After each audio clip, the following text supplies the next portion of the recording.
Have you ever found that figuring out your fitness routine is actually more stressful than doing it?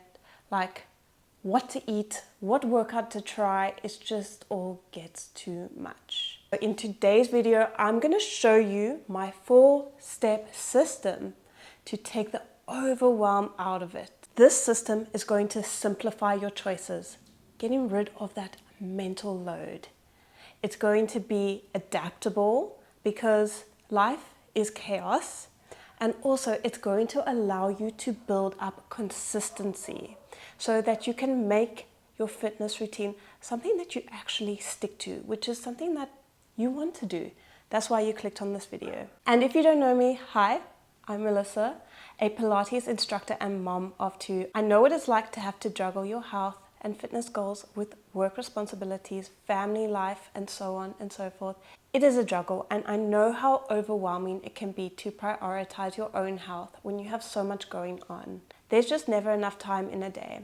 This is exactly why I help other moms achieve their health and fitness goals by taking the overwhelm out of it, by simplifying it, so that they can work within a framework that actually works for them. Because that's the secret. Everything needs to be adaptable to your specific situation. And today I'm going to show you the system that I personally use and use with my clients. Each and every week I choose 3 non-negotiables for my health. And I like to break it down into 3 pillars. So you will have your nutrition, your movement, and your self-care. This is the 3 big non-negotiables. We are stopping the long, overwhelming to-do list, and we are focusing on 3 things for ourselves, because we need to fill our own cups so that we can do everything that we need to do. Here is why this works.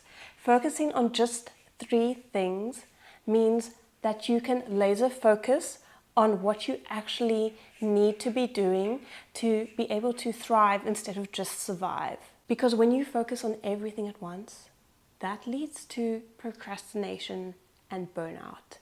And that is not something we want. So we need to simplify it. I want you to focus on those 3 pillars: nutrition, exercise, and self-care. Now, what could this look like? For nutrition, this could look like having 3 balanced meals per day, or adding extra vegetables into your meals. For exercise, this could look like doing 20 minutes of movement every single day. And for self-care, maybe it's going to bed before 10 p.m. every night. But I want you to actually write down what is important for you. And it's different for everyone. At the beginning of the week, I want you to plan this out and decide. It is vital that you write it down, because writing it down makes it a non-negotiable, and you are more likely to stick with it. And this leads me on to step number 2, which is make a plan. Decide on when, where, and how. Big goals are less overwhelming when you break it down into actionable steps. And the key is to write it down. We don't want to say, I'll work out tomorrow. That is too vague, and we are less likely to stick to it. We want to decide on when we're going to work out. So that might be at 6 a.m. in the morning when your kids are sleeping, where it could be in the lounge, or you could go for a walk around the block, and how maybe you'll try a new Pilates workout like the ones that I have on my channel. When you get specific about your plan, you tell your brain that this is a non-negotiable. So that eliminates the back and forth in your mind. It eliminates that decision fatigue that you feel. You know that 6 a.m. is your time to exercise, so you do it at that time. That's the only time that you have set aside, and the only time that you'll be able to get it in.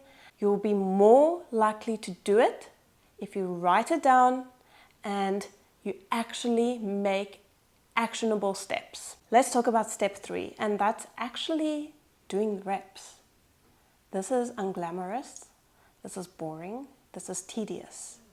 Getting up at 6 a.m. every single day to get a workout is not fun. But this is where the magic happens. Doing the reps is so important for you to progress.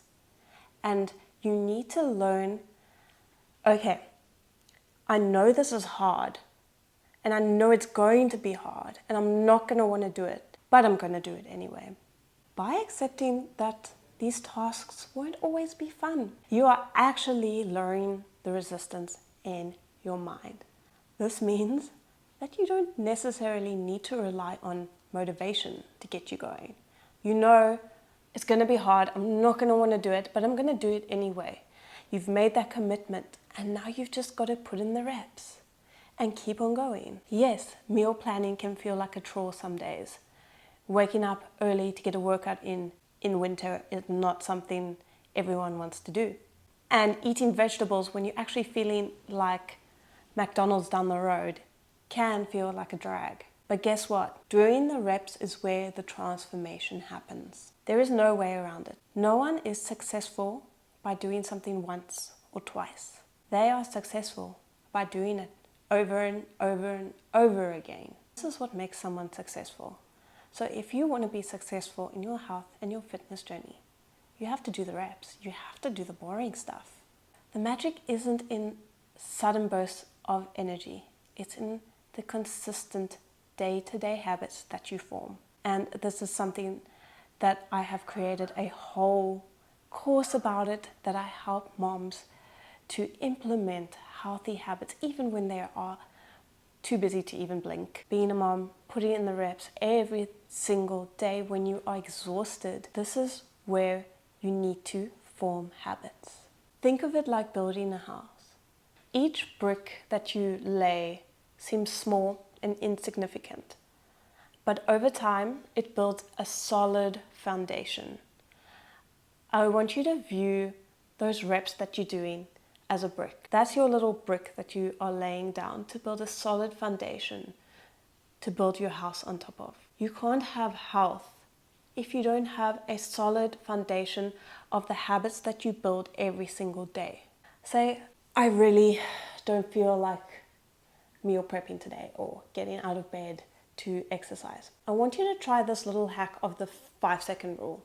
So you count down from 5, 4, 3, 2, 1, and then you do the thing. You don't give yourself a choice.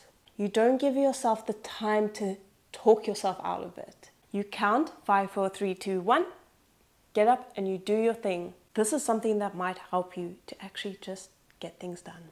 Avoid that procrastination that we all feel when we feel overwhelmed and when it's something that we just do not want to do. Our brain finds a way to let us not do the thing that we don't want to do. And talking about procrastination, this leads us directly into step number 4, which is do the hard thing today so that life is easier tomorrow. You are paving the way for your future self. Putting in the work now is going to pave the way so that your future self has it easier. And let me tell you why this theory works. By putting in the work now, you are actually training your brain to overcome resistance. This is so important for creating that mental strength that we all need. Think of it this way. You work out now so that you have energy to keep up with your kids tomorrow. You meal plan now so that you have food readily available and you don't have to quickly pop to the shop every single day after work. You wake up earlier every day so that you can focus on you before the kids wake up, which allows you to have smoother mornings. So what happens when you do the hard thing now? You build the momentum that leads to consistency. You reduce stress for your future self, and you start to feel stronger, both mentally and physically, because you're doing that hard work out. It's as much mental as it is, it's probably even more mental than it is physical. So it takes a little bit of a mindset shift, knowing that you need to put in the reps and you need to do the hard thing now so that you have it easier in the future. And it is a long-term game. It's not about doing some kind of challenge for 3 weeks and then it's all over. That is not what we are trying to accomplish with our healthy habits. Our healthy habits is something that is adaptable to us and something that we do for the rest of our lives. And it compounds and adapts as we need it to. And I am just going to put in an extra step, which is step number 5. I don't want you to give up. The most important part is consistency. And I want you to think about making progress over perfection. Some days you're just not going to feel like it. Other days you're going to be abounding in energy and want to do that hard thing. We need to work on lowering your resistance so that when it comes to actually exercising or meal planning, you are able to stick to it because you know, I'm not going to feel like it at this time, but I'm going to do it anyway because this is what is good for me. This is what helps me to have a happy family life, to be able to take care of my kids and to be able to fill my own cup. Do these small steps day after day and you will see the results that you want to see. This system that I have shown you today is exactly what I use to stay consistent and what I help other moms to stay consistent in their health and their fitness journey. And it allows each mom to make it adaptable to their own schedules, which is so important because there's no such thing as one size fits all. So I would like to invite you to join my Well Mama Roadmap, which is a course on habits for the modern mom. We want to stay healthy for our family, for our kids. I want you to remember that you are the rock of the family. So you need to be strong physically, mentally, and emotionally. So to wrap up this video, I want to thank you for joining me and I hope that you will subscribe down below and join me on my Well Mama Roadmap. It is amazing at implementing healthy habits so that you can be a healthy mom. I will see you in the next video. Bye.